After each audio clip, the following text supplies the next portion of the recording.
Try this again. Okay, now we're live. All right. Let's get this moved over here.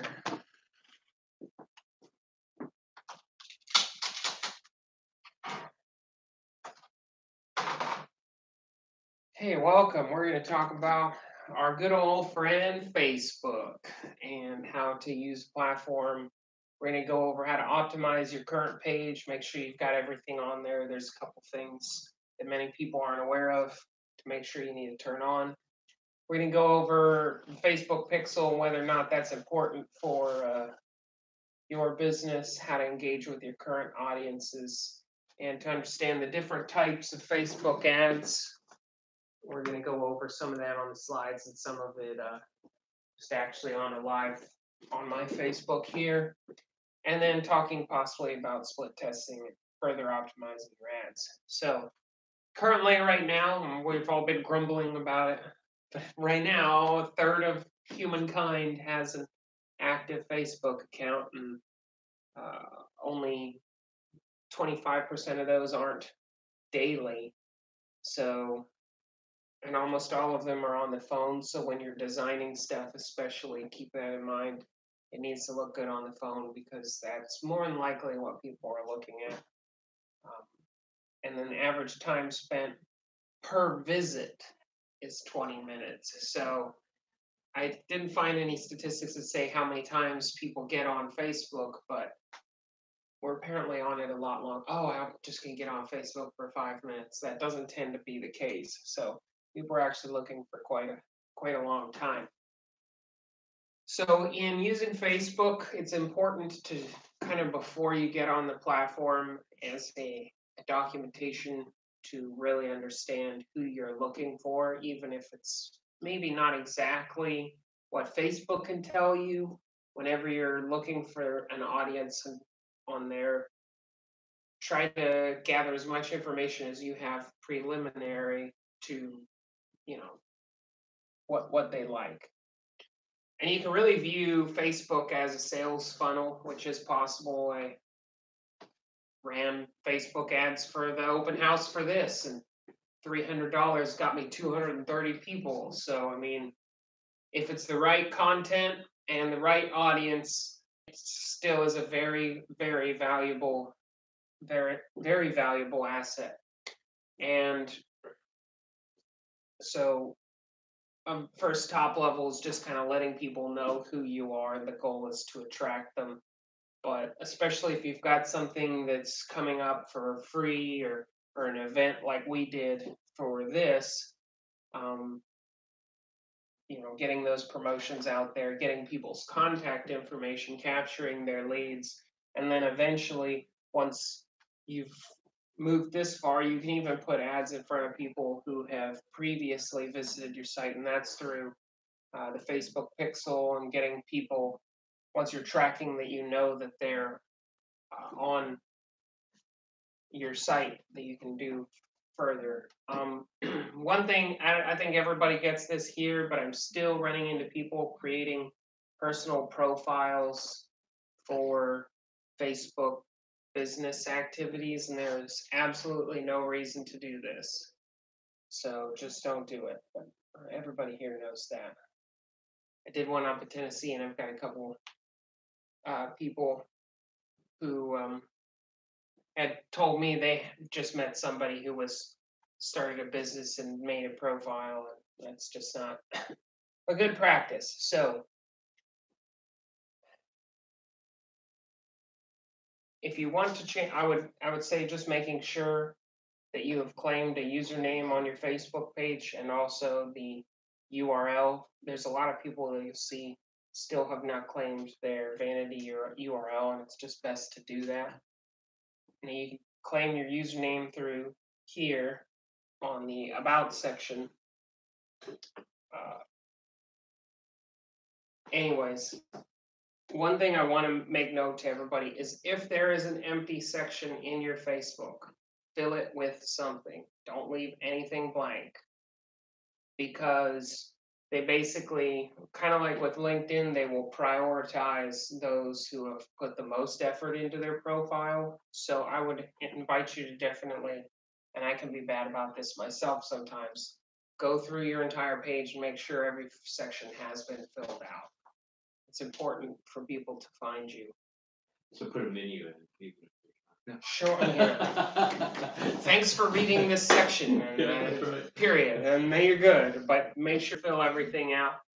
This is often for kind of advice for starting a page, and whenever you start a page, you can't even technically backdate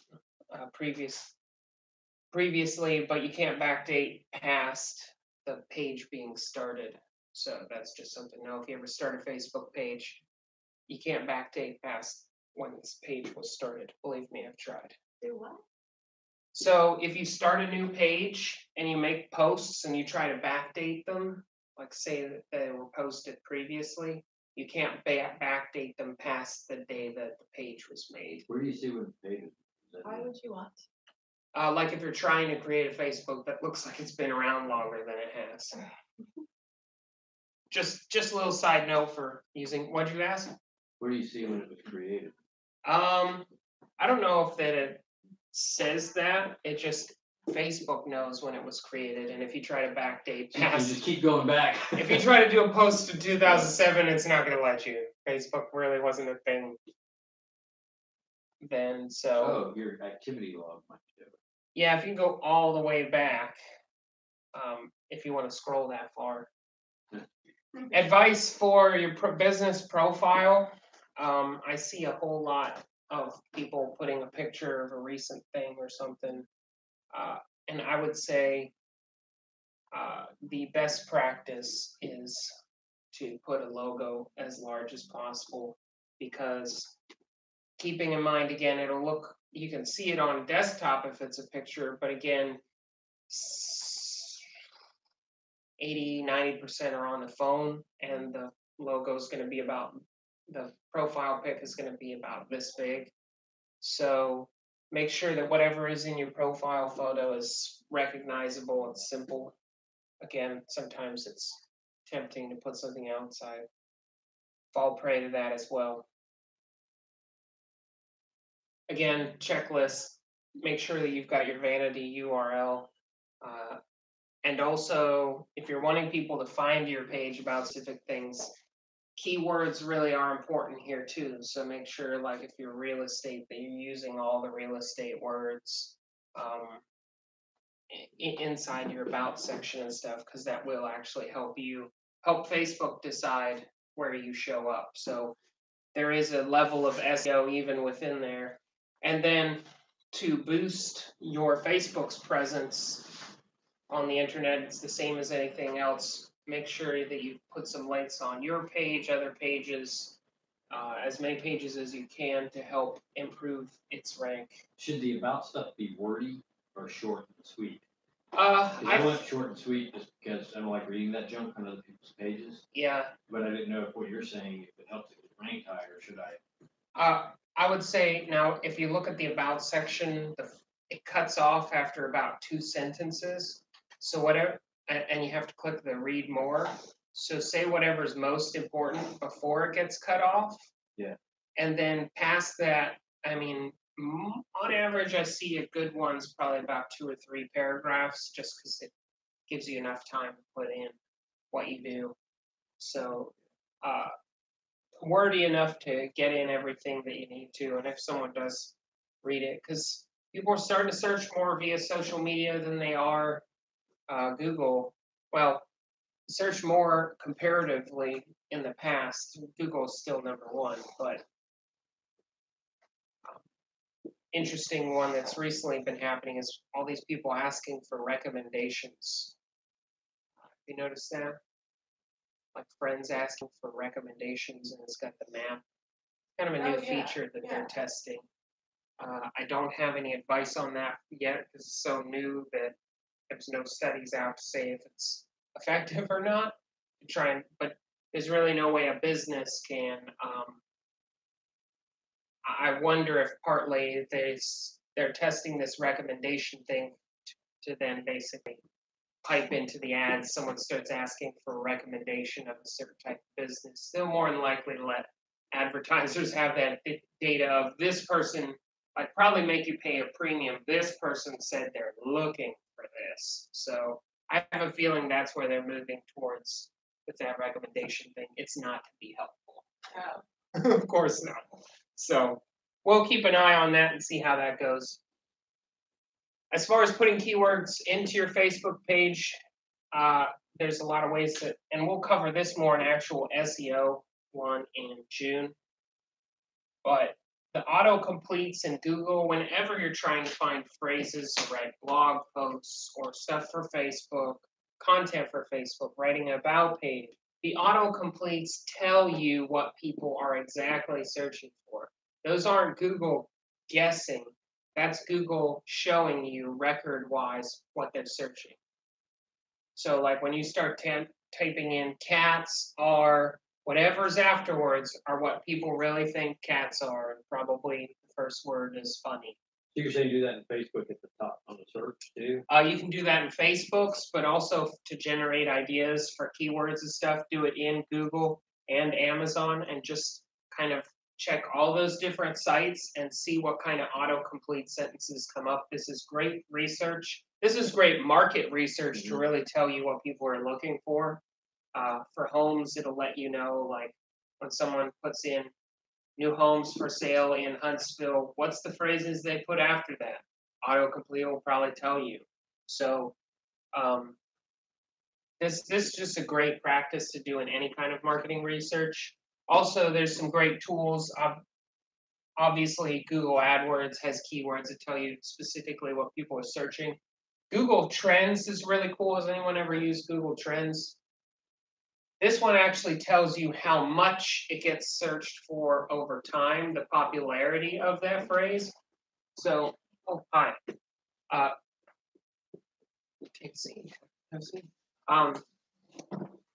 So, if you guys haven't seen it, I want to real quickly show it to you. Because it is a useful marketing tool in general.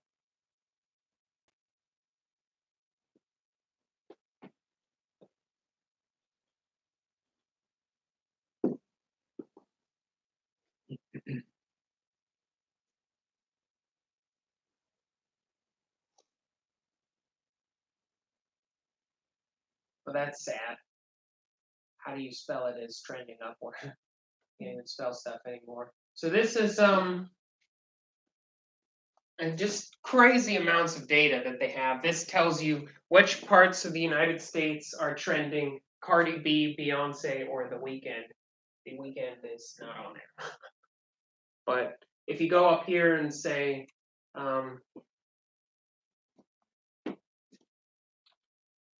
what's the topic someone would want to know about? Comey. What? Comey. Here. Okay.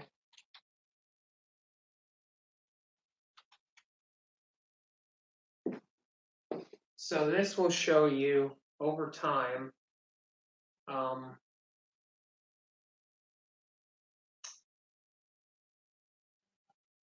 a percentage of how much this has been searched. So surprisingly, the data has really not gone up that much. It was back when that last year, yeah, and the data isn't quite there yet, so it may be going up. Well, no, I mean, whatever, back a year ago or whatever. That was for CIA, right? Yeah. So, like, it will tell you, and you can even go down to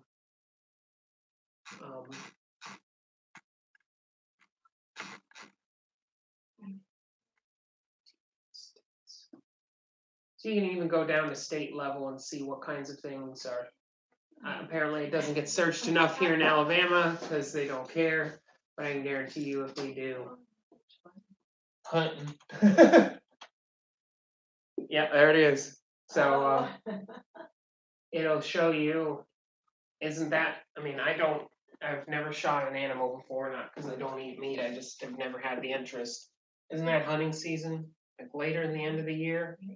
So this, this will tell you when stuff is trending even on a yearly basis. So you can start to use Google Trends to see not only if something's been searched, but when it gets searched the most.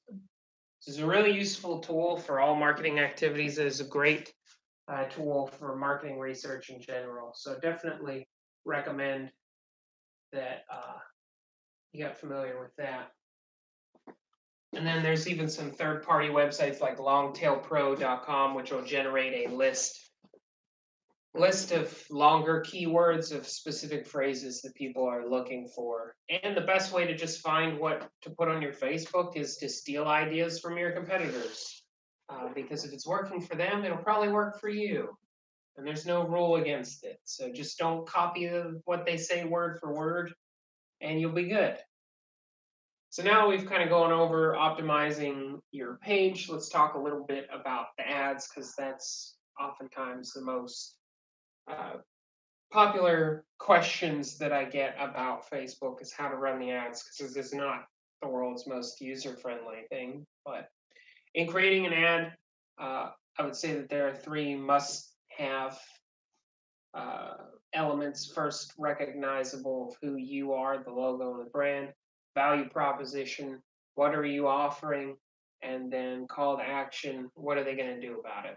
So if an ad doesn't have all 3 of these things, people aren't going to really know the full picture.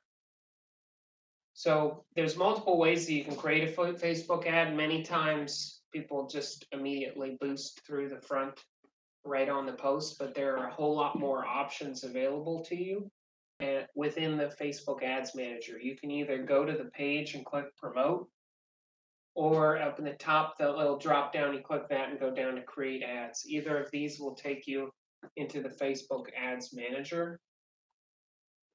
Let me show you a little bit of a live version here.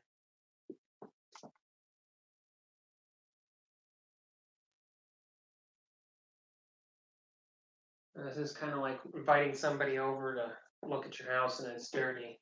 I'm not great about organizing. We're not great about organizing our ads. But anyway, so like these are some of the ads where I only have one currently running this week.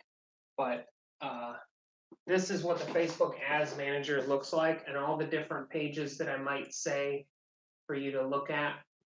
You click up here in the 3 lines, and then there's a lot of different tools available to you, which we're going to go over today. We're going to talk about the Insights, Ads Manager, and talk about pixels, audiences. There's several different things. I would definitely encourage you that if you're going to make Facebook part of your marketing, to get more familiar with some of these. But we're going to go over some majorly helpful ones. So when you click to create an ad, which is clicking this button here, you're brought to this page where it asks you to choose your objective on what do you want the ads to accomplish, and it has it all divided up into 3 different sections.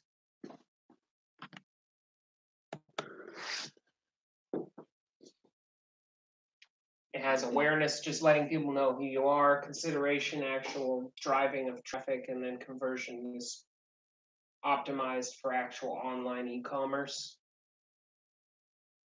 How did you get to the ads manager? Sure. Because I don't see it on mine. Where you're on. I think I'm You can click promote there. okay.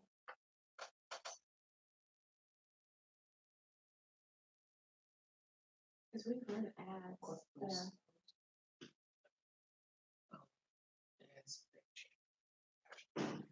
Yeah, you can access it from there Okay. and then do create ads. Okay.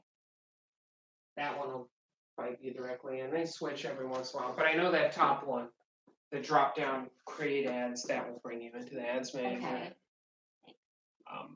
I guess they've changed it again. Anyway, so that's how you'll get into there, and then when you click the create button, it brings you to this page, and then you'll run through a list, and it basically takes you step by step on how to do this ad. And there's a lot more in this one than you're going to get in boosting, though they're trying to kind of put them all in the same system.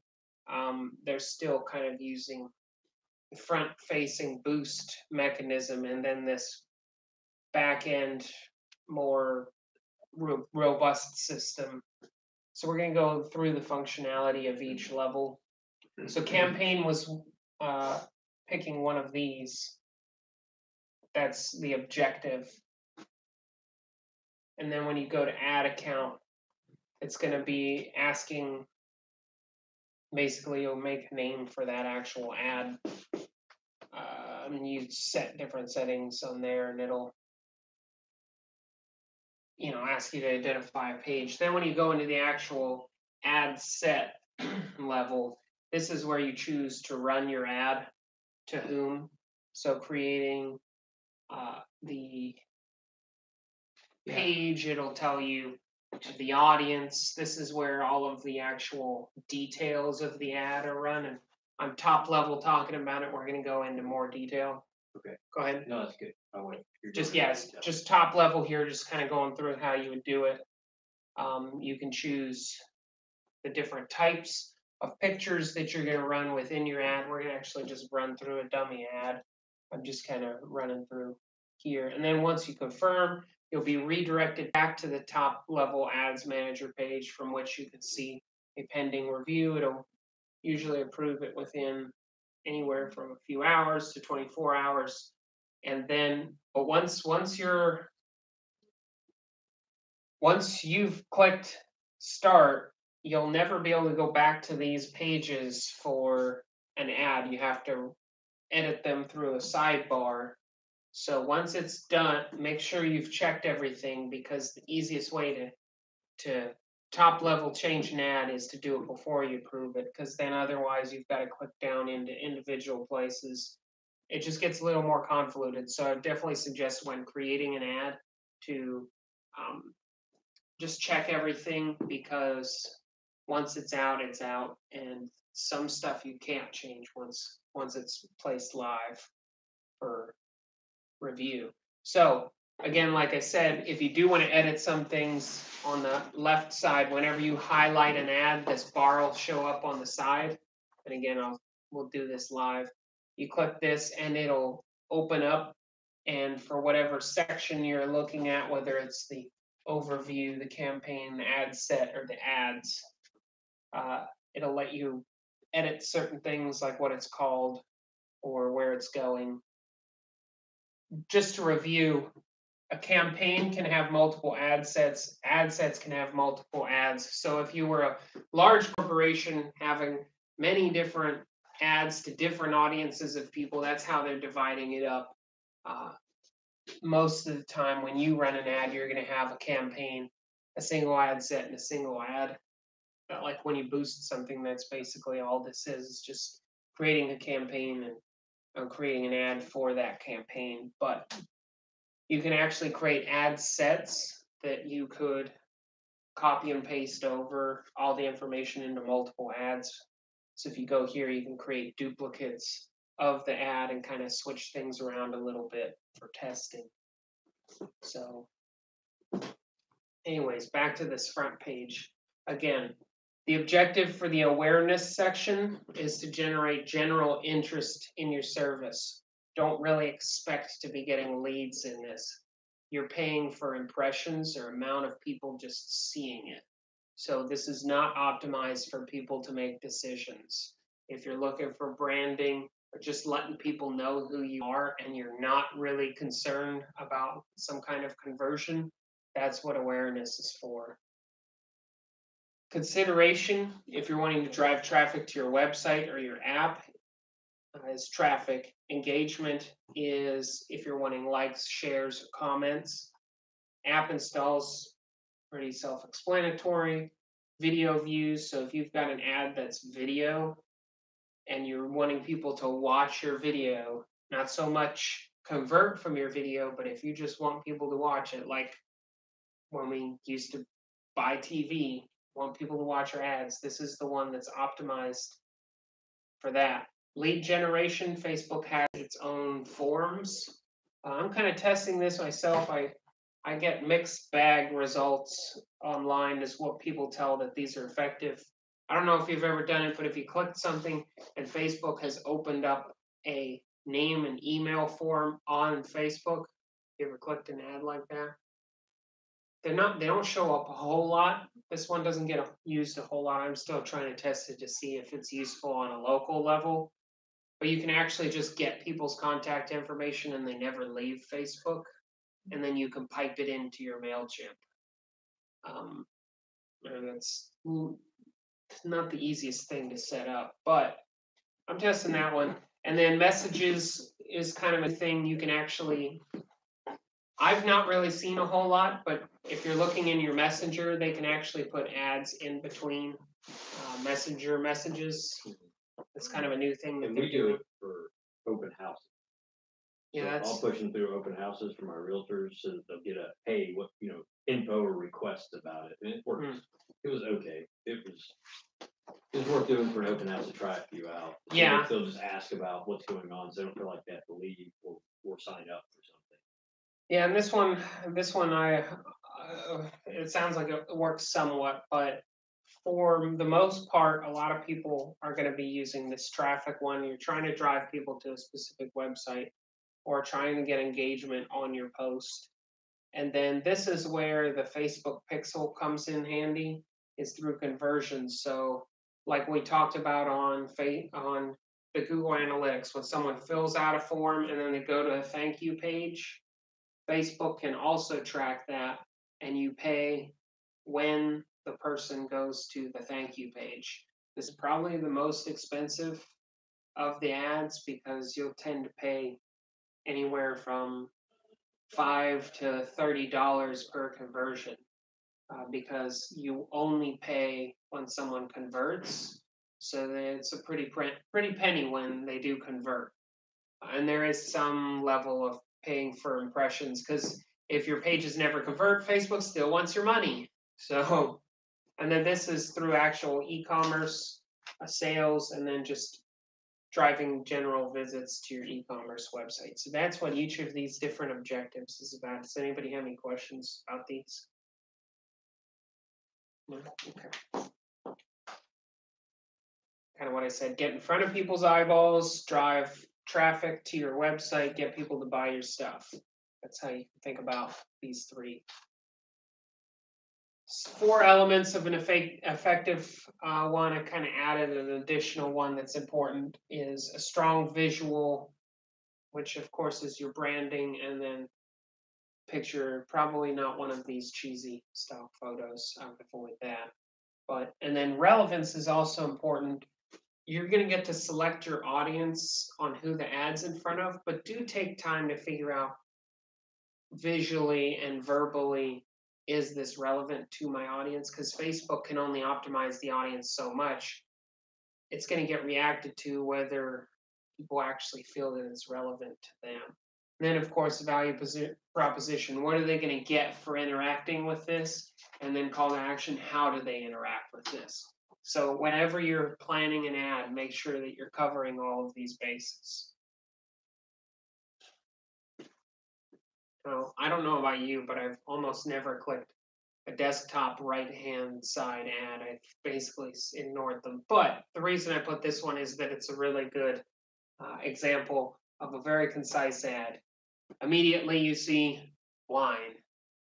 It's not a stock photo of a lady holding, it's immediately, they've got bottles. They're selling wine. They're at least being obvious about it. And the study said that this ad did really well. So the visual was clear, it was relevant. If you like wine, you're gonna, ooh, look at that. That's a nice wine box. I'm thinking about drinking wine now, kind of thing. So boom. It works nice for targeting, and immediately the people know what they do. Value proposition. Get 3 bottles for $19. Pretty obvious value proposition, because that's pretty cheap for 3 bottles if it's not basically water and juice and hand sanitizer. Hopefully it's more than that. So that gets people to understand. Then also within the proposition, words such as getting a discount on your first order, saves you money. It's a clear value proposition. And then call to action using words such as get and telling people get a discount. You're calling them to, that's why you're clicking this. You want to get the discount that we're talking about here for these wines.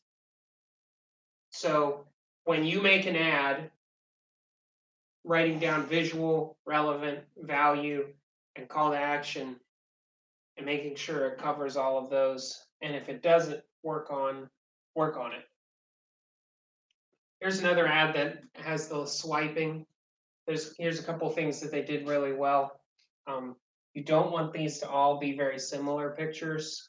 They should definitely be varied. They even did a good job of kind of bluish colors, orange, bluish, whitish, orange. There was variety to it. So they used that good visual there. Relevant, they targeted specifically photographers using well done photography. Look, rule of thirds, like we talked about previously. Value proposition, pretty simple, 40% off. With the coupon code. Call to action is that the code does expire. They give they give an expiration date, so gives that sense of urgency that you need to do something because this code is expiring soon. So you're able to choose if you want a right-hand ad or a multi-product? Yes, there's, and once we pull up, at the end, we're gonna just run through an ad and go through all the questions within there. And I'm gonna show exactly how you can even use the Facebook ads platform and select just Instagram. And that's the quickest, easiest way. Now, Instagram's starting to allow you to put ads in straight through their thing, but it has to be connected to Facebook. But we're gonna go over the different ads you can select.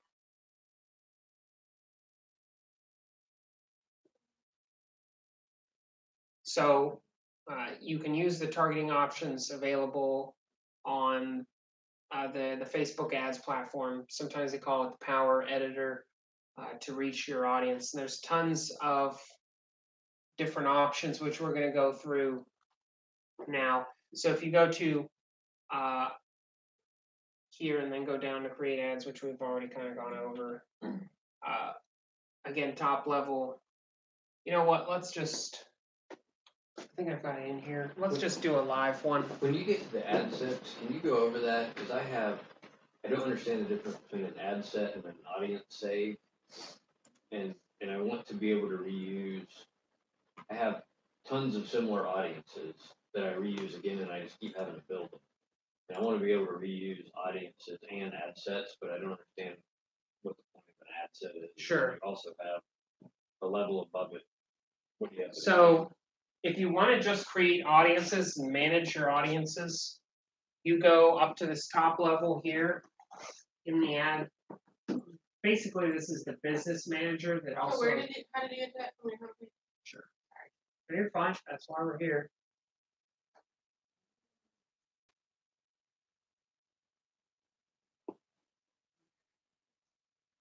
It's this little triangle here, and then you'll go down to create ads.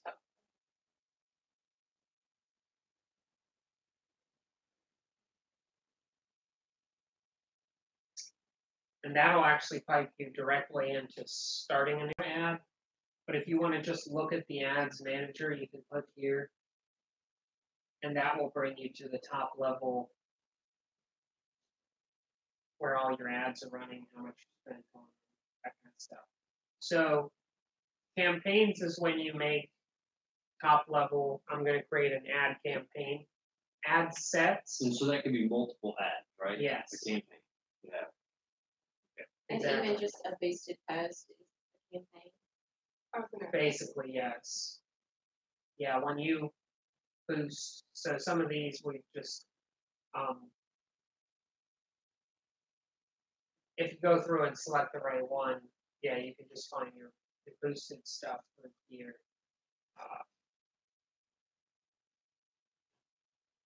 Yeah, if you scroll through, you'll see just boosted posts, and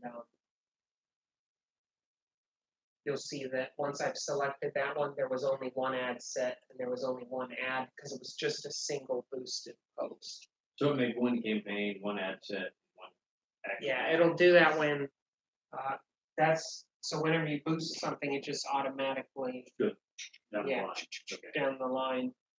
But if you wanna create an ad that has possibly a campaign that has multiple audiences, you can do it through here. That's, So I can understand multiple ads under a campaign, but I don't understand the ad set. ad sets is basically, just another level that you can nest stuff under. So you could have an ad set with 2 ads in it and another ad set with 2 ads in it. Why? What am I? Because there are, wait, How do can I you, recoup? do you need to do it, Robbie? Probably not. Okay. But like for larger companies that have multiple cities or states, having an ad set section to divide that up I mean, even. I guess it might be useful for me because I'll do, like a campaign could be listings, and then underneath each ad set, I could have a house, so I could quickly see what ads I've done for what listing I have. It might be a little more obvious if I show this, one here.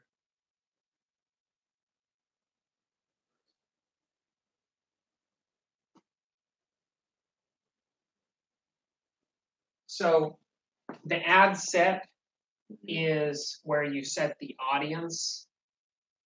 And then what the ad specifically looks down is an ad. Yeah, that might make sense. So ad set is where the audience is determined. Sorry if I misspoke. Ad set is where the audience is determined, and then you can run multiple visuals or different ads underneath that.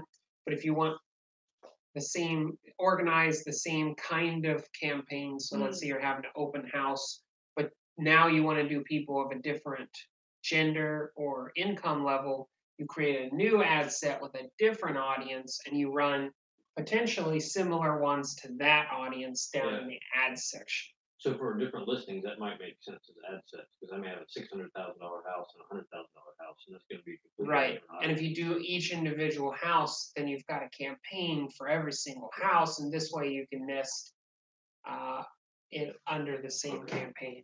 That makes sense. And if you want to like turn off all of your ads in the,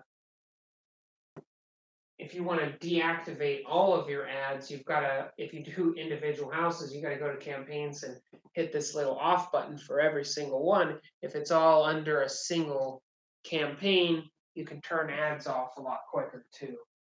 Mm. So there is a level of organization. Again, I've been kind of terrible about doing it. Can you I know move what them I'm supposed after to do. Can you move them after the fact? No, they're stuck where they are once you've made them. So I'd like to go reorganize. Yeah, that's kind of. I'm telling you for futurity. If you Yeah, haven't been no, doing, it's you good. probably need to start doing it. And teaching this class has reminded me I need to start nesting my campaigns. Or getting a new client that's going to be doing a whole bunch of ads, which is a great opportunity for us. But also, I can't be running my ads the way I previously was. So start young. Like they say, start young. Don't mess up like me. So let's go back to just creating an ad. Oh, and there is an account overview section which will just tell you overall how many people your ads have been reaching, how many impressions you've had. So Now, you Over- have a lot of clients, so are all of these your yeah, this different? is like all of the ads I've ever run. So over the course of a couple years, I've had about 2.8 million impressions running my business, and 66,000 people took some kind of action. This just kind of top level lets you know. I just didn't know because, like, my personal, you log in through your personal account, and I've got Avalan, like our business, but then I also have my blog. So would it all be together, or how does that Yeah, work? so you can actually create, if you want to just have Avalan in one, Yeah. you can create ads accounts Okay. here. So again, I did that kind of late, but you can actually go to and create, and that's done in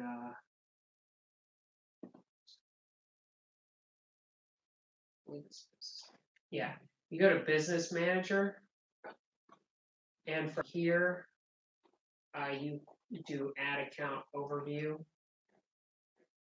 or not Add Account Overview. I think I've maxed out.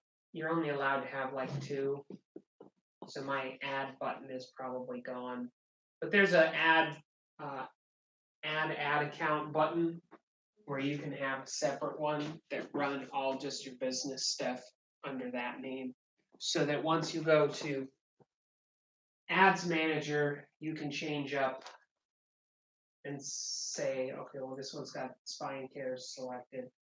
Well, we used to run a lot of ads for them.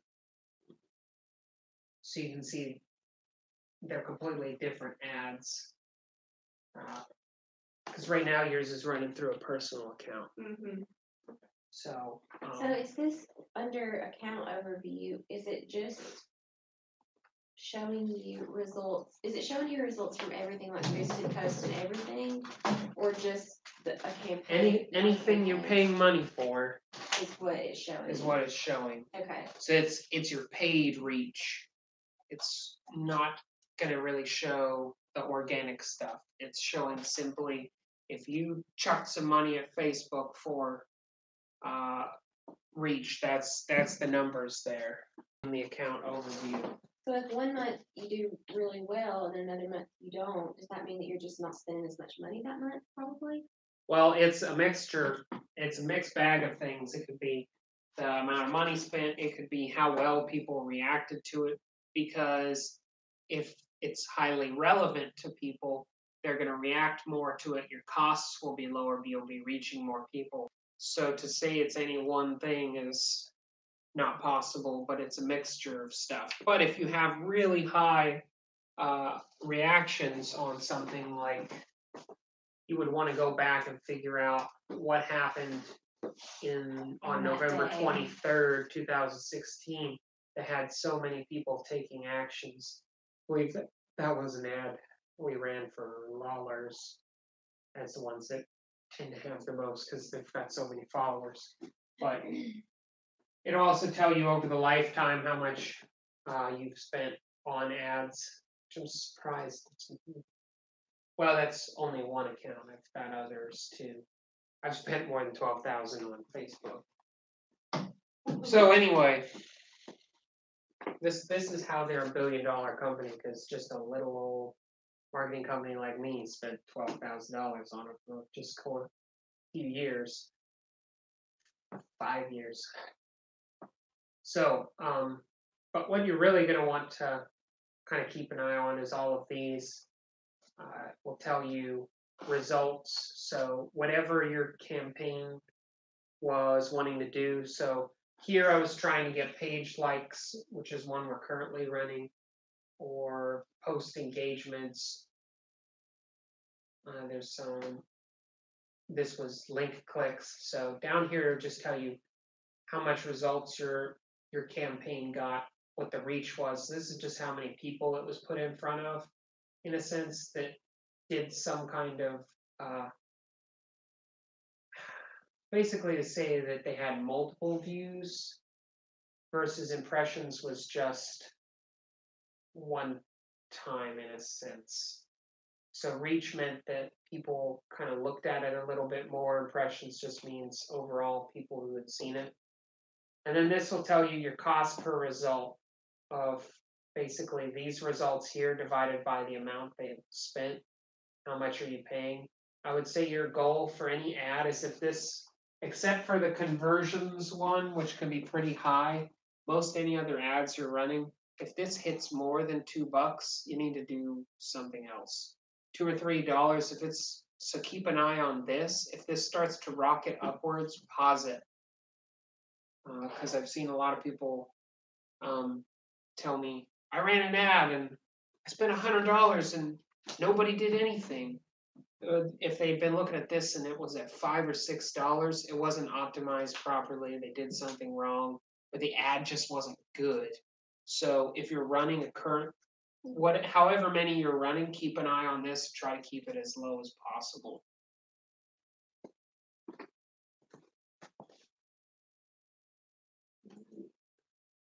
Then you can pull this bar over here and it'll let you know when it ends. You can also add additional rows, but that's probably not needed. So what we're going to do is go into create. Let's just say we're trying to drive traffic to a website. Make sure that you name it something that you're going to recognize in the list, because this is the campaign name. So we're going to say,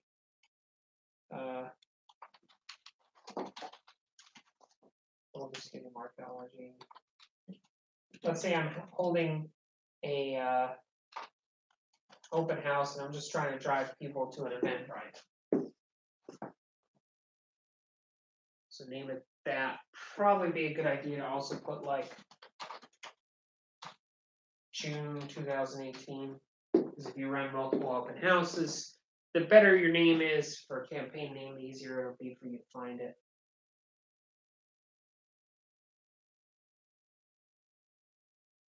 And then this lets you name that second tab, which is ad set. So this is best to put here is what your audience is.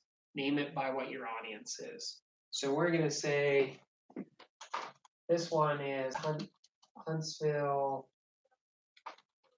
business owners.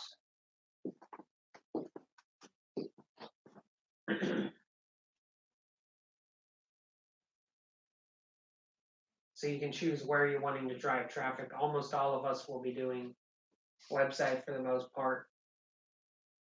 And then you can do an offer, but I've never really seen these work anyway. This is where you create your custom audience. So if you already have made audiences, don't keep recreating them. Yeah. You've got, it saves all of your audiences here, and I use these quite a bit. Middle-aged women. Yeah, it's what it is. Like, That's actually what I do for most of my real estate. I don't have to name that, but guys don't click on that stuff. So No. I don't even want to pay any money for a dude to look at real estate. So. and Interesting. It's the wives that are like, hey, Oh yeah, they see it on there. And well, it's they'll not click just ads. that. Women are the major audience on active audience on Facebook that actually convert. No ad I've ever run has ever had males clicking it more than females. Yeah. The only stuff I've ever seen work are like outdoors things. Yeah, I mean, if it's very male specific, they might click on it. But for the most part, you can actually just click gender, women, and just cut men out, and probably not lose a whole lot. That's right. Where do you like the little meter on the right to stay? In the green, or does that what is it? I just try to keep it in the middle. Studies I've seen are say middle. But what does it mean if you go? So if you go too broad, what is it like? I just leave either it of wide these open? mean your costs are going to go up. Okay, if so you're that's too what's specific, driving that they'll make you $5. pay more. If you're too broad, they make you pay more. They're basically penalizing you for not keeping. It's trying to measure relevance. So this is where I go if I'm paying $5 a click. Yeah, you probably. Well, again, once you launch this, once you launch it, what you're allowed to change is limited. But just make sure before you ever launch it that you're in the green. Okay. Because it's not, for the most part, once you're running the ad, the people on Facebook aren't going to change a whole lot. So this isn't going to go back and forth. This is really just telling you, like right now I've got 120 million people because it's United States. If we say, obviously I don't want that, I just need Huntsville. I don't think Madison will actually show up, which is funny. Yeah, last time I checked you couldn't, Yeah. but oftentimes I'll just put Huntsville on here. You can even technically drop a pin instead.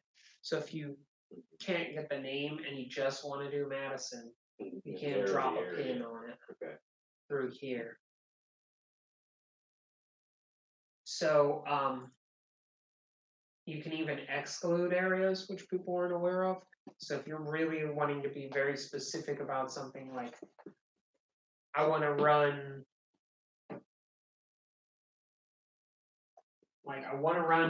Huntsville, but I can't stand those Athens people. Just don't want them to come here, you know? I can say that because I live there. Oh, but look at the radius, okay. Yeah, so you can cut that, so if you really, and that's gonna cut a lot of Madison out, you can only go down to 10 miles. So if you really don't think Athens is gonna come, but somebody up here might, this is kind of a way that you can make your own custom map, kind of Those playing folks with don't have it. any money, we don't need to Yeah, advertise for them. screw Athens. That's a way that you can exclude or include on a map. Now with these are done, look like an custom audience done through Pixel. What a custom audience is when you run a pixel on a specific page, you can take that data, and that's how when you visit a website, that you then start seeing ads on Facebook for it, is that they installed that website had a Facebook pixel on it. And as soon as you went to their website and installed that pixel, and you can start to gather data on people who are visiting your site so that you can click here through your pixel data and add that. I'll be upfront, it's very tricky, but it can work. And then lookalike audience, you can take your pixel audience and say, all right, I've got this, and it tends to be very small for local, which is why I don't use it for a whole lot of clients. If you don't have a whole lot of website traffic, a Facebook pixel isn't useful. If you do have quite a bit of traffic, Facebook pixel could be useful. A lookalike audience says, I want to get an audience of people who look like those who come to my website. So Facebook will match people with similar demographics, interests, and traffic, and have a much larger audience because those people look like the kind of people that might visit your website. So I have a question. For Adelan, we're targeting like fuel center service organizations, and there's a Facebook group where they all have like made this group and they just ask questions and help each other out. Now you can't advertise in the group, and so we're just in it like observing. But is there a way to like utilize that group as an audience? So like I want to advertise to the people in this group. You see what I don't know if that'd be possible. What's the group called? It's called Running on Fumes. Yeah, I don't think you can, at least lately. But like that's like the perfect people, but you know the group has rules where you can't advertise. It's really supposed to just be like a support group type of thing, and so we're just observing. But if we could somehow target them on Facebook, that would be awesome. Yeah, the issue is, which I don't understand why, and maybe they're trying to protect the integrity of it. You can't, in interests, put a page or group, which is stupid in my opinion. If we're going to make all these pages and groups, isn't that the kind of data that we would want to be able to then put ads in front of people? But that's not what it'll give you general like interests and stuff, but it will not let you target to a specific page, and especially groups. Groups have been really weird in the last year because I was running a couple and almost completely my impressions dropped off on them. I don't know what's going on with groups, but unfortunately, no, you can't make an audience specifically from. The only way to really do that is if you started participating in the group, writing articles that they then click on and come to your site, which then gets the Facebook pixel, and that's the only way you'd be able to funnel the people in. Okay. I don't know if we have the Facebook pixel on our website, but I think we should. Yeah, it'd probably be a good idea, and if you want consultation, can be me sitting with y'all and getting the pixel on there. Yeah, that'd be awesome. But if it doesn't always take 30 minutes, so there's a bit of testing. Okay. So this is how, so you can add locations, you can add people, gender, language is really not a big deal.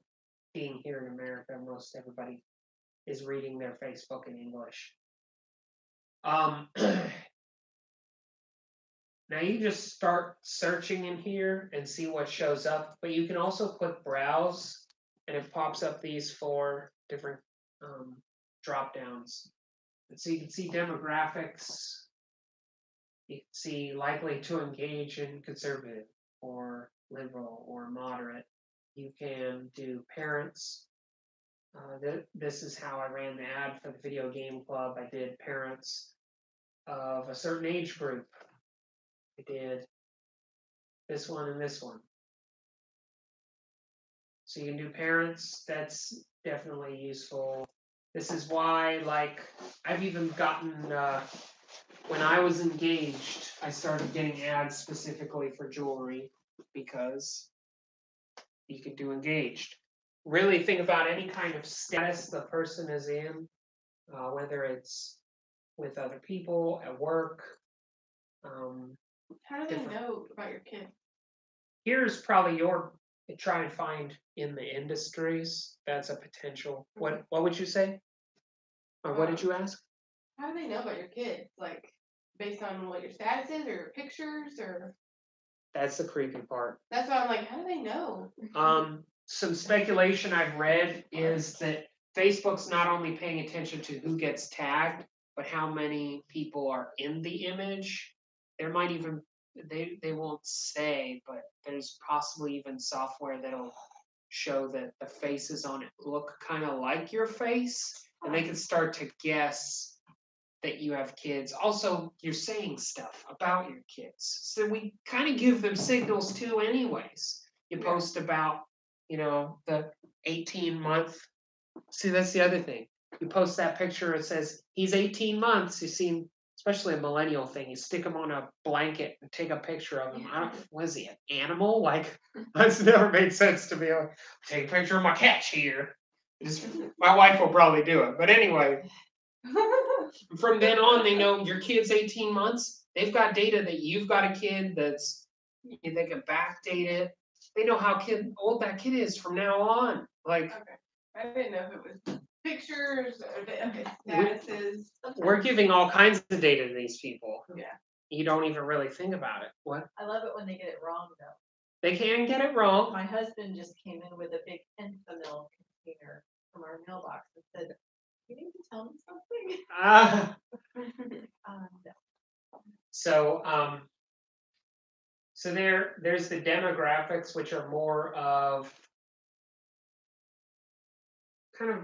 a longer term thing.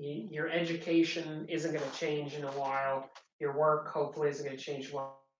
Finance isn't really going to change for a while. Interests is definitely more of like what you actually kind of engage in, the kind of content that you like. And you can get down into these. And then behaviors is kind of specifically things you've been doing lately, like looking for cars, looking for financial advice, job search, online purchasing. So you can boil down into that. And the more categories, these are just kind of weird.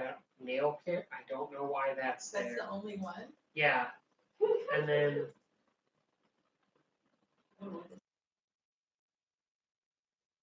you can do, now they're going back and forth, but you can actually,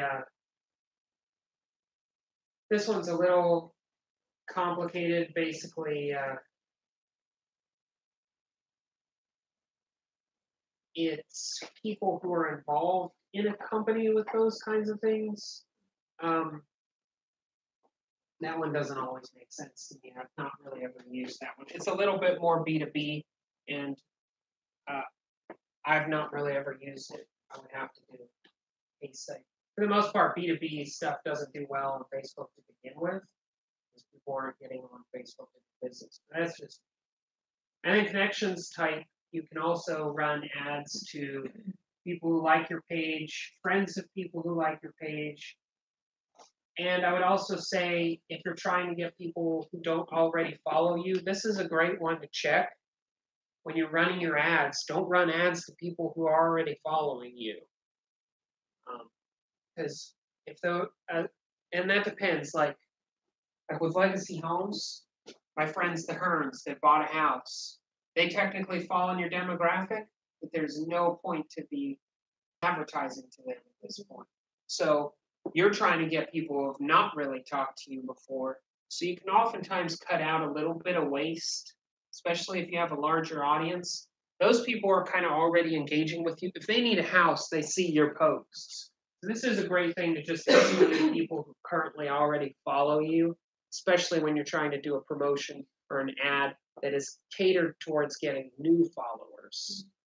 Because if you don't put this, they will put it in front of your current followers. And then you're just wasting your money when they because that's the other thing. If your current followers mistake that as just a normal post and they click it just because they like clicking your stuff, you're also wasting money. So this is a good, yeah. Oh, that's Robbie. Yeah, Robbie clicks. Oh no, Robbie! I just spent $3 on someone who already bought a house from me. Yeah. So definitely make sure to exclude people who already like your page. That's not Yeah, funny because 'cause I haven't been usually doing that. I'm sure all the money I'm spending is going to my clients already. It's possible. They probably think they're helping you. Yeah, It's yeah. possible. I'm like, come on, That's what click. Robbie's doing. I'm gonna like his post. I'm gonna like, share, and comment, and you pay for every one of those. I'm turning all my stuff off right now. No. So this is how we talked about where the placements actually go. You can do if you don't really care, you just want to reach as many people as possible, and you click automatic placements, and you'll see that through their automatic system, this is how they're going to do it. But if you click edit placements and you start saying, you know what, I don't want instant articles, the numbers can start to change. And let's say I don't want it on Instagram. It dropped about 20,000. And so here's where you can actually, so let's see if we click that. Oh, look, no one's clicking it. I clicked it, checked it, and it didn't change. So right column, you can probably just unselect right column. I have clicked, from my memory, 2 ads since I've ever used Facebook on the right side. I have on accident. Yeah, it's You know, not. where you like, It's not a huge deal. If you're selling stuff in the marketplace, this is a good spot to be putting ads if people are looking. I don't honestly use Facebook Marketplace that much. Some people do though. I've started using it instead of Craigslist. Yeah, it's getting better. Yeah. It's getting better. I've actually sold some appliances on it. I haven't used it in the past, but Craigslist has gotten so shady that basically you have to use this or Yeah. what's the app that you just post a Let picture. Go. Let Go. I've sold furniture off that too. What is that hooked to? Like, The Let Go app. There's Oh, just it's a its lot own of thing. people using it. oh, that's cool. Yeah. You just post the picture and immediately goes up, and I get messages almost immediately. Now, if you're wanting to run ads just to Instagram, this is an easy way to do it. You got to make sure that you have your Instagram connected to whatever page you're running the ads. But you could select from my audience. So this audience that I've created of Huntsville, but not Athens, there are about 110,000 active Instagram users in the area. And my ad will only show up in the feed and the stories.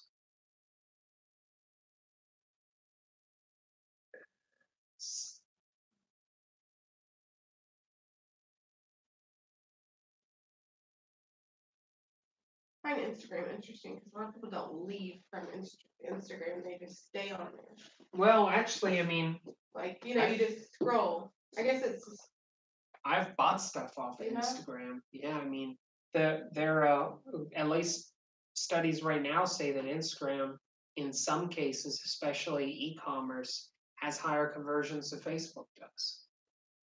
So people will actually click this, and this is important to note, the only way to link out of Instagram is an ad. You can't put links in Instagram. You can put the words, but it will not auto place a link. So if you're going to run anything in Instagram that you're trying to drive traffic, people definitely wouldn't copy and paste. Oh, what's that domain? You have to link it in your bio. Yeah. Yeah, it's just not, that's the only way you can run an ad in there. Yeah. Also, this audience network is basically, so this is where those in-stream videos, where you're watching something on Facebook and it stops you and makes you watch an ad. That's what this is. This is the in-stream video. And basically, once you do these, it'll put this one in, if it's a video. The video views one, if you do a video views campaign, this will be active that you can select. And that's how you can interrupt people watching their cat videos and put your commercial in. I wouldn't think that would be wrong. Yeah, I've never clicked an ad that interrupted my funny cat video. But again, if you're the one good thing is you can guarantee your ad gets watched for the most part, because if someone wants to watch the rest of that video, they basically have no choice but to wait for your video to be done. So it is good for views. You basically can guarantee a view if you do it through this. Then native, banner, and interstitial are basically And which one was the video they have to watch? Where was that? in-stream videos, and you would have to run a video views campaign in the second row of the ones that we picked that had the 3 rows. Yeah. And this, Yeah. you'd have to do video views to get And this. so then I'm sort of like the guy at the front before the main. No, that's YouTube. Okay. Remember, you watch Yeah, something yeah. on Facebook and it pauses and then loads an ad in, and you have to watch that ad till you Yeah. can watch that's what this that is. is. Okay. Yes. So Do they that's, set times on that, or do they care about the time? I think with those you can only have 15, 30 seconds, and it's usually pretty short. Okay. Requirement to be able to do those. Huh. Because I have my photographer that'll do like 10-second fast ones, so I could use those. You could, yeah. That'd be good. Okay. I did. But That's great. now is your conversion going to be very good on those? Probably not, but it's good. Definitely just to let people know who you are, because the ad to go through is here, but sometimes they are given especially if it's longer, you get the skip thing. Yeah. It's longer than. So can I put on the video a skip button that doesn't really skip? Oh, you just you Just put a like the skip videos. graphic and they keep clicking it like, why can't I skip? And then it takes them to my website. If you're an evil genius, I guess you could. That's what I'm gonna That would be try. hilarious. Skip video. Alright. Or you put it like just below here, kind of overlapped, and Yeah. they learn So they more. click it and it goes to my webpage instead. Yeah, you could do that. And then, I want you to try it and report back. Okay. I'll do that. yeah, so there's just different video sections. A lot. I don't really ever Why see isn't these it a whole working? lot, but mostly when you're running video, your in-stream videos is gonna be your main.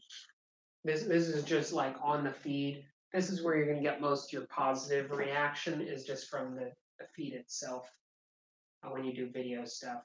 And then Messenger, you can see you can run ads up at the top or between people's messages. Or you can even send out sponsored messages, but those are not cheap.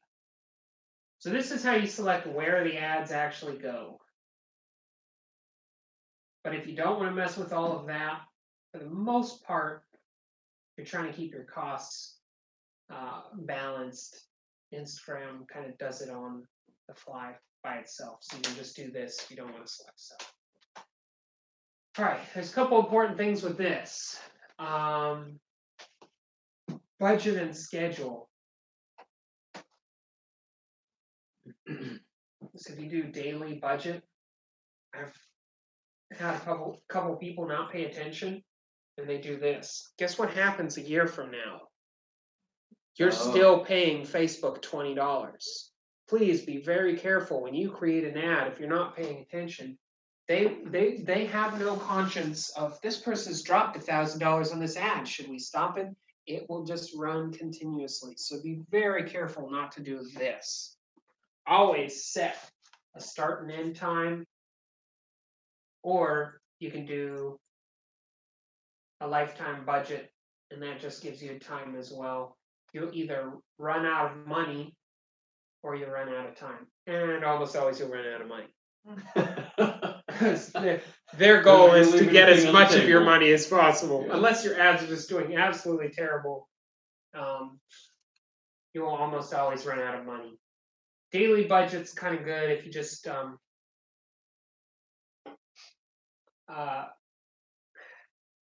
but it doesn't tell you how much you're going to spend, so you need to do your own math.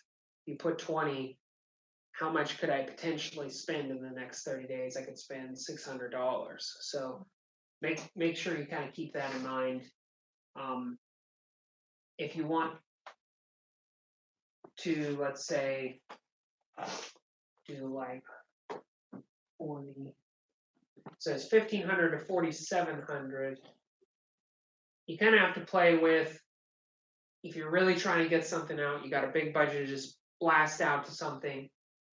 At what increment does this not go up as much as you'd like? Did this 7,000? See, I almost doubled it, but it only went up about 2,000 or 3,000. And the more you add, the more this is going to go up less and less. So, but also let's say we go to 10.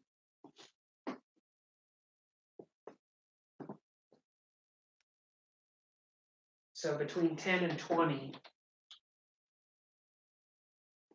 almost doubles the amount of people that it's estimated to reach. So you can kind of find a sweet spot for their daily estimation. And you got to play with it. There's no... I'm curious for those that use this. Are your companies giving you budgets like to run Facebook ads?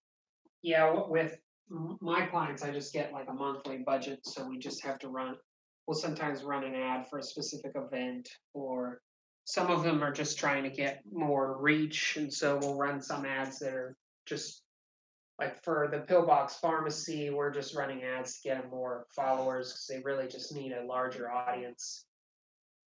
It depends. So, but we have to always keep, right? They're handing us 500 for ads, keeping track of how much is being spent.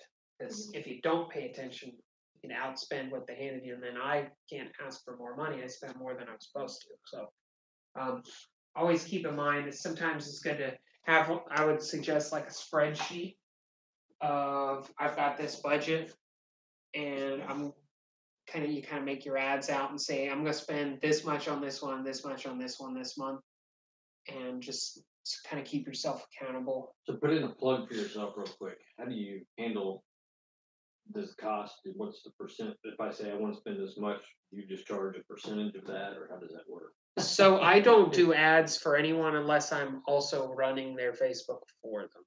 So there's an additional monthly retainer where we're actually doing their content as well. Okay. To run the just $500 worth of ads, I mean, I could charge to set them up, but the profit margin for us is relatively low. Right. So basically, the only way we'll do it is if we're also running. And that means posting and doing different things. Yeah, just the organic reach. Okay. That's how at least that we do it as an agency. And most agencies, oftentimes they're going to try and get running your page for you as well, because managing a budget like this and stuff doesn't take as much time as just running the Facebook. It's kind of an additional benefit. When you say running Facebook, you're posting almost every day, probably. Yeah. I mean, like the Pillbox, we have a daily post, and depending on the different posts and stuff, those will get put into campaigns and that kind of thing. So it's run through. And then we've got some that just refuse to pay Facebook. Lolly Barbecue they don't want to pay ads, and we just do organic, and they got 18,000 followers, so they do fairly well with organic. So, but I've told them if you want us to run ads, you just pay us the ads budget, we'll take care of it. So that's kind of how we run it, at least. Now, every once in a while, they'll say, we're gonna give you $30 to run an ad. I think most of those have a stipulation that you have to spend a certain amount. I don't know. And if they do give you it, use it if you want. I mean, AdWords will give you free money too, but it's also got a stipulation of you've got to spend a certain amount in order to qualify. There's very few times you have to read the fine lines of any kind of free advertising you get, because some marketing bastard's doing something too. Somebody's doing something. Then this right here is whatever your campaign's goal is. It will also estimate how many, like this one was traffic, so how many clicks to your link it estimates as well. So this could be video views, it could be conversions. It'll tell you specifically your campaign's goals to complete there. So you do some optimizations here, but for the most part, whatever comes default with that campaign is usually the best. Some of these require the pixel to be installed as well. So that's just on case-by-case basis that I literally have to show you case studies for these to make sense. It'll just automatically try to get you the lowest cost, at least that's what they claim.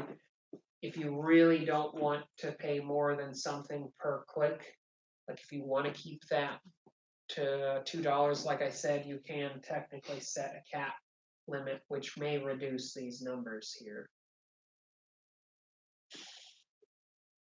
They do impression or link click. So you could do this, set the limit, only want to be charged when they click a link, and you're only willing to pay $2. But again, your reach for people will decrease a little bit that way. All right, and then you can also some ads will actually let you run it on a schedule. So you can actually say, I only want to show my ads in the evening. So if like you're a restaurant and you want to show ads just before lunch, you can even outline, I want my ads to show up from 9 to 11 to try and push people in towards lunch. And then the standard, which just kind of puts your ad out as over time. But if you're in some kind of hurry to really let as many people know, you can do accelerated, and it'll burn through your budget a lot faster. And you'll run out of money before you run out of time if you click this one, guaranteed. All right, so that is how you would go through the different options there. This is where you select specifically where you're going to run the ad on, and you can connect. If you're running Instagram ads, you're going to have to make sure to connect it to a, you can add an account, or Instagram will actually let you run ads on it without actually having an Instagram page. It'll just have the logo of your Facebook page instead. You can do a new ad, or you can use an existing post. So there's another way, like if one of your organic posts did really well and you just want to spend more money getting it in front of more people, you can just technically click use existing post, which is similar to boosting, but now you get to boost it with all of these options selected. So if you click boost, will it show up in your manage account? Like we did the simple boost real quick, like I'm on my phone and I want to go ahead and boost this post and boost, and I then come back later into here and will now be an ad I can manage, and then go add in stuff like and tweak who it's going to or not. For the most part, yeah. Okay, so There's boosting some will show up exceptions. in the manage. Boosting will put it into the ads manager. Yes. But you basically have to go through the ads manager to boost it the way that you want it to be boosted. Yeah, with all of this. these options, Yeah. boosting has a lot less of these. Right. So if okay. you're wanting to be more concerted in your advertising, you should be doing it in this system instead. Like boosting doesn't let you really select who sees it, Mhm. or from what platform, or is it on the right side or not. It's just boosting it. And there's not as much control. And boosting mostly just shows up in your As a Facebook feed, I post. believe. Yeah, as a Okay. post. Like boosting a post it won't show up in the right sidebar. Boosting a video post is never going to put it in your interstitial where it's interrupting an ad. To do that, you have to do it through this system. So through here, there's a couple cool things. They've added a new one as well. You can do a carousel of images where they can swipe through. You can do a single image. You can upload a video. Slideshow is really cool because what you can do is take, like especially with real estate, really cool here. You take multiple images. Let's just show you how it looks.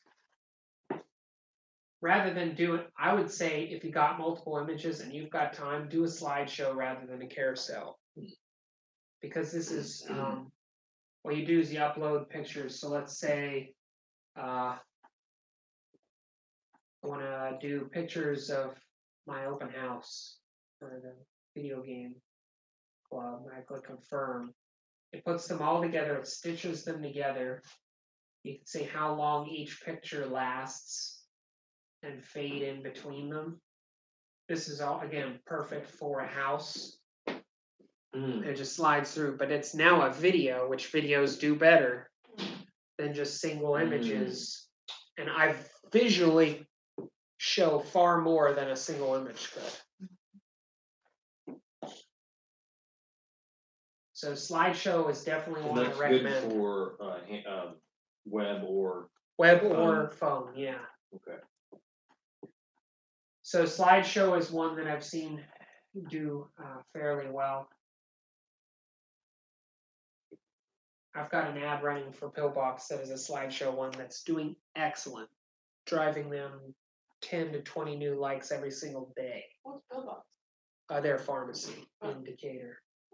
Glad they're not that. Yeah, I'd be offended, right? So you can drive links specifically to a website or a Facebook event. And then once you start actually building out, so let's say we'll do this one. And this picture here. I guess we do. I think this ad was for Marketology, so let's say this.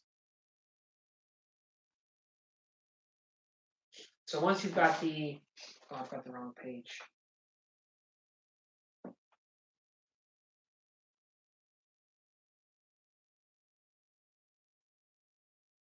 So from here, you can start to build it out, and this is what it's going to show. And they default to mobile newsfeed because they know this is where it's going to show up for most people. That's why it defaults mobile. So you can start to type in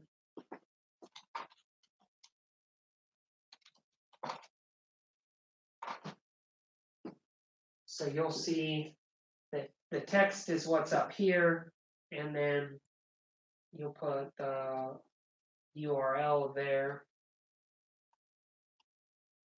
which is, it'll shorten it here, and that's also where this button goes to.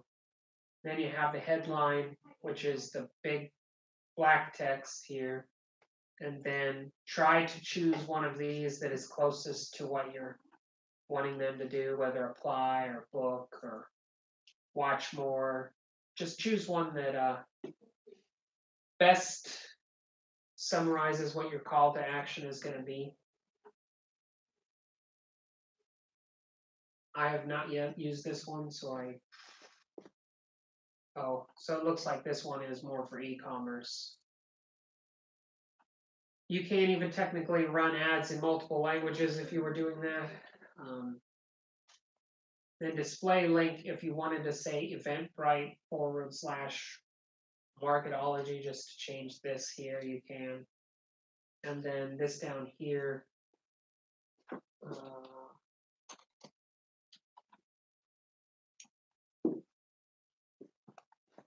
Changes under here. So just kind of put things in, play with it till it looks good for you.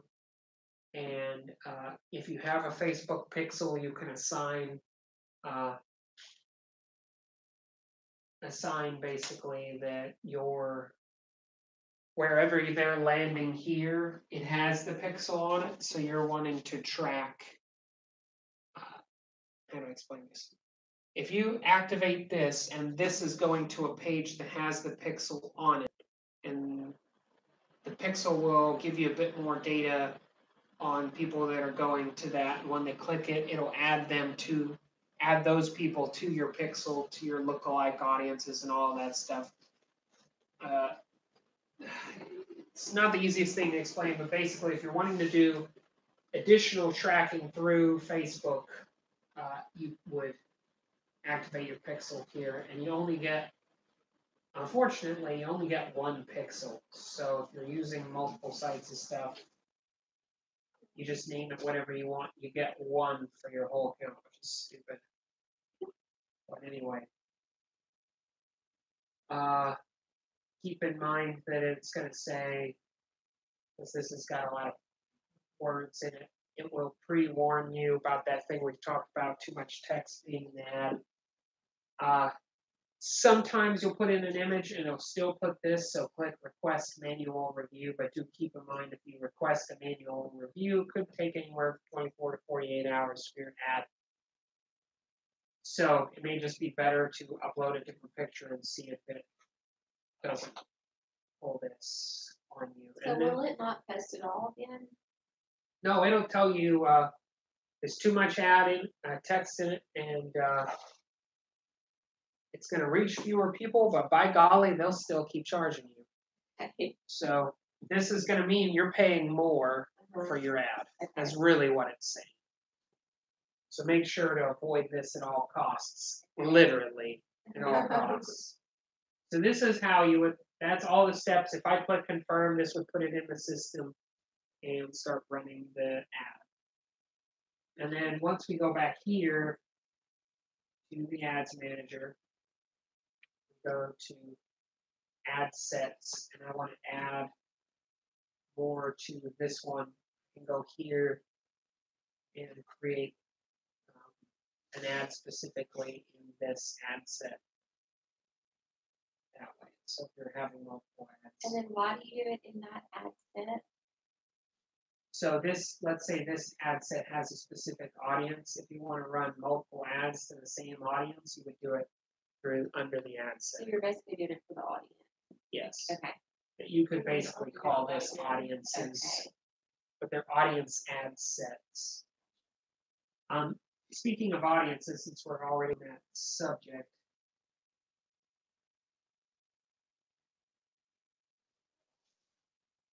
so if you go to audiences, this is where you currently have any that you've ever made. You can, if you want to delete them. This was somebody who never turned into a client. You can delete audiences. So probably a good idea to cull some of your lists if you've created some. Anyways, that's where you can manage audiences you've previously created, or you can just create a new audience and have it in here, rather than, like, let's say you already know what kind of audiences you're going to run, rather than having to worry about doing the ad and creating the audiences, you can come in here and make the audiences first, and then select those audiences when you go to make the ad. Mine looks different than yours. How do I find the audience that I already have made? So that's audience insights. Okay. So audiences over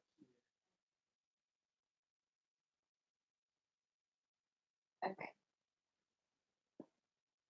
And again, remember, how you use your Facebook will sometimes change how things work. So like if you click here, my frequently used show up here. Okay. So that's probably why it didn't show up. Now, one thing I would say, once you click up here and you go in all tools, Audience insights is really cool. What you were on before is also really helpful. So if you click everyone on Facebook, this is how you can. This is one of the best marketing research tools available right now that's free, that you can immediately get data on people in your area. So let's say, let's learn some stuff about Huntsville.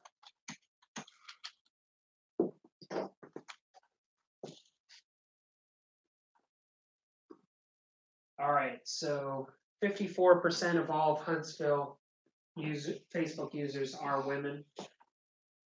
And over half the people here are married that are on Facebook. College level, of course, in our town is very high. This is obvious that you might not see in other areas. All of these make sense. There's also some interesting stuff like, what are pages that people here like the most?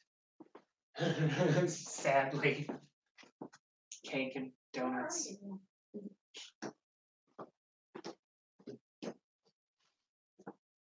I clicked over, scroll up to page likes. Okay.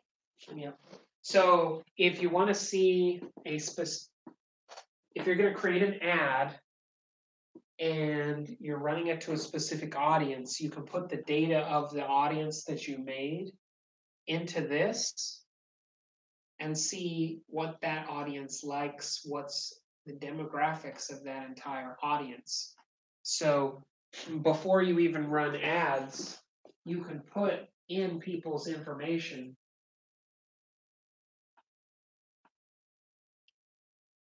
Can you just capture the audience of the donut shop and do a lookalike to that? You want it? No, that's still something that they don't allow. But in knowing that this is the top one, like if you narrowed it down and this was still at the top, you are sort of targeting that page. They just don't directly let you target ads to other pages.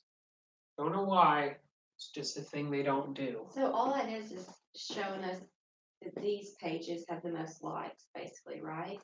Yeah, so let's see what young men like the most. That doesn't make sense, but okay. You're doing just men? I did 18 to 25 men. I mean, that makes sense. Soccer, yeah. Football, news, apparently.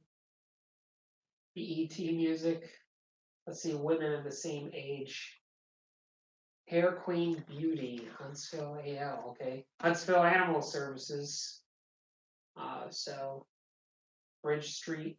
So you can see what you can do also with this data is if you're looking for stuff that this kind of audience would react to, it's right there. This is the pages that they follow. This is the stuff that they react to.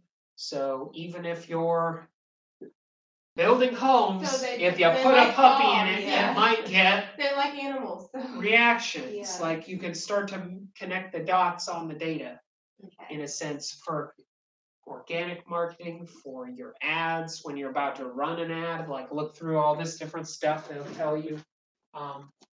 Location tells you, for the most part, the location is going to be where it is. But if you had a state and you wanted to see each of the cities, it would put it here. What if you did a collaboration with, and you borrowed dogs from the shelter to put in your home? Yeah, there you and go. then you would say, like, look at this sweet puppy that you can get with them. I'm going to up the ante. You dress the dogs up in human clothes and they're shopping for the house. Oh my gosh. Perfect. Viral video. Yeah. So this, I don't know why it always says just one. Some of this data doesn't make sense. I don't. The activity one has always been kind of weird for me. It says desktop only. That just doesn't make sense. But useful ones, especially, are page likes, location. demographics. And these will also show you the interests of these people. So for, let's say again, back to men.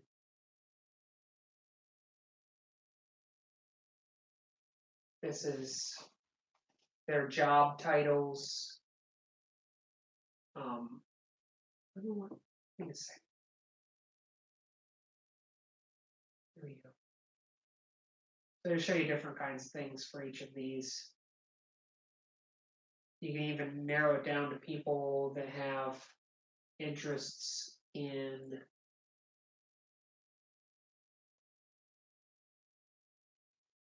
video games. So I'm getting kind of old, so let's put my age group.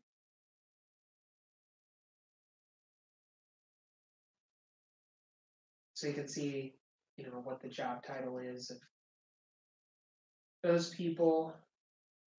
It's just really good data that you can kind of pull from Facebook. You can save these if you wanted to just kind of look at over time. So let's see what a nerdy, some of my, that makes sense. Rocket City Arcade, some of my age who likes video games, what do they like? And the more conservative you get, the more you know what pages they like. Classic Consoles, Pints and Pixels, which I really like that place. Mhm. Facebook knows me. I'm pretty sure I follow them. I don't know about that. Uh-oh. I don't like them. I don't like you guys. For Homebo, there's Huntsville Police Department, I guess. I don't know, but still Shopalaga. I thought that was for kids, but I guess not. They have adult Oh, only They might- sessions. They might have, and I mean, And they've got some workout things, I think. I don't have a kid yet, but there are plenty of people my age who already have kids old enough to go to Shakalaka too. So, And you picked, did it have to be somebody you knew through your, is this, you can only see yours? Or no, this is all Facebook. You have access to everybody else? Well, this is Everybody. Huntsville. This is 25 to Huntsville. 30 25 to 30-year-old men who like who video. like video games. So you added the video. Yeah, and that'll show you the different, and you can go through here and see all the different things that they like. The page likes in demographics, IT. Production and sales are just big jobs in America in general. But the gray line underneath is the average for Facebook. So if you also want to know, like here in Huntsville, people of my kind of age group, there's a much higher percentage of IT people here than general, Facebook population. So that's, and then we can show you that age group. We're much less married than general Facebook population. So, because the average American male isn't even getting married till 30, 31. So that's a really cool tool that lets you do a lot of research on your audiences. Okay, so this is where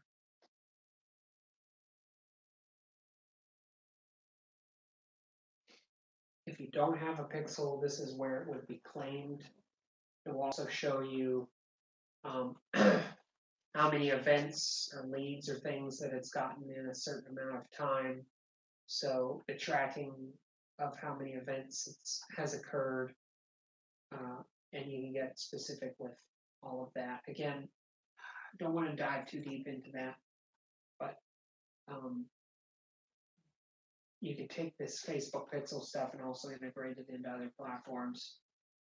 But honestly, I use it a little bit for myself, but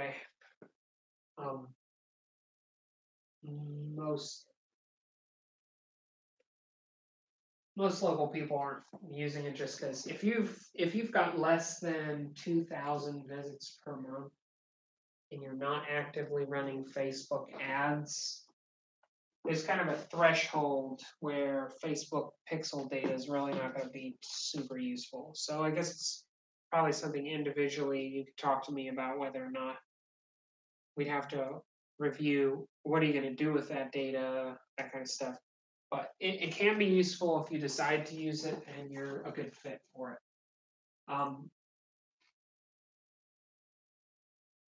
This is where you actually, if you've ever seen in ads or your Facebook or whatever, this is where you can upload images for future use in here. And any other things?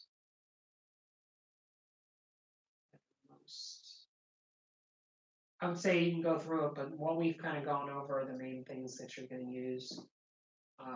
It's also useful to note that you can set up billing for those separate ones. So if you're running, like you have your blog stuff, if you set up Avalan on a different one, you can set in a different credit card. This is the only way to separate the billing. It doesn't let you choose who pays otherwise for multiple things, unless maybe they've changed. It didn't used to, and they might have changed that to have multiple payment methods, but beforehand. Oh, well, that's nice. There might be a few more options, but the easiest way is to just have separate accounts. You have your personal one, and then Avalan has its own credit card on it, and there's no crossover. Because you have to also be careful if your personal and Avalan are on the same one and you boost something for your page, it can get charged out. Yeah, that can be sticky. So this is the way to avoid that. I think we've gone through most of these now. It's just easier to do it live. I'll just quickly run through how Pixel is set up. Sure. Yes. Let's have a break. Sorry. I'll just keep going.